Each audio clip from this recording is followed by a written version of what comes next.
fan yépp ñu ko wër ñëpp benn kàddu la leen wax moom président Macky Sall lii yépp yéen ma ci dugal te dem na ci ba sénégalais bañ giñ ma bañ dafa jéggi dayo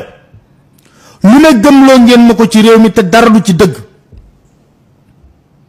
fiche de renseignement bu ne jox ngeen ma ko te fiche de renseignement yi bu ñu demee ba ci njombaxtal yi dara du ci dëgg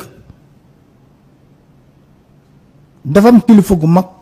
ku nekk ci wàllu sécurité mu ne ma président de la république moo gën a neex a isolé ci àddina ma ne ko lu tax mu ne ma fee nga koy teg de coin di ko defal ay fiche de renseignement yoo xam ne moom rek li mu bëgg yow li nga bëgg mu xam rek lay xam nga koy jox nag jàpp sa mor sa njàmbur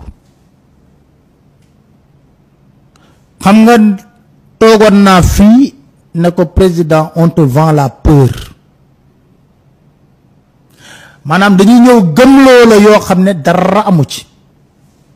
ay bomb palais dañ la bëgg a rey dañoo war a bëgg a def li le Sénégal n'est pas un peuple n'a pas un peuple violent ñun Sénégal xamuñu violence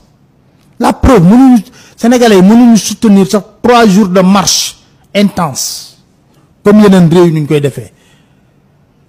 wala ñu joxante rendez-vous ba mënuñu ko du bokkul suñu culture wala bu amee rek nga gis léegi les nos forces de défense sécurité def ay bavure parce que ñoom it tàmmuñu genre maintien de l'ordre boobu mais xoolal ci nguurug Macky Sall xamal lu ngay gën a jaaxal mu di réew mi fii kuy wax ay terrorisme amu fi du dëgg c'est pas vrai force occulte amu fi du dëgg c'est pas vrai force obscure amu fi du dëgg c'est pas vrai c'est des inventions yuñ sol ci bopp Macky Sall ba pare nag wëlbatiku na ko di nga gis on leur fera face ah di nga gis nañ jënd armes yi rek nañ dal seen kaw na da léegi président kan moo ci am way bu ñaaw du ñoom dina am way bu ñaaw ñi la ko defal ñëpp bés bu ñu wàccee fii bu ñuy lim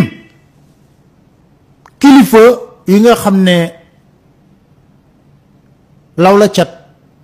ci seen yorin ci wàllu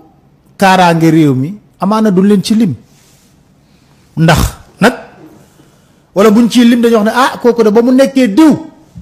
70 morts am na ci réew mi diw ba mu nekkee lii moo xewoon ci réew mi sénégalais yi ñoo choisir ne lii ñu gis nii xam nga nuñ koy régler ci biir urne yi président dellu siwaatal sa xel tuuti nga xool yow bañ lay xañ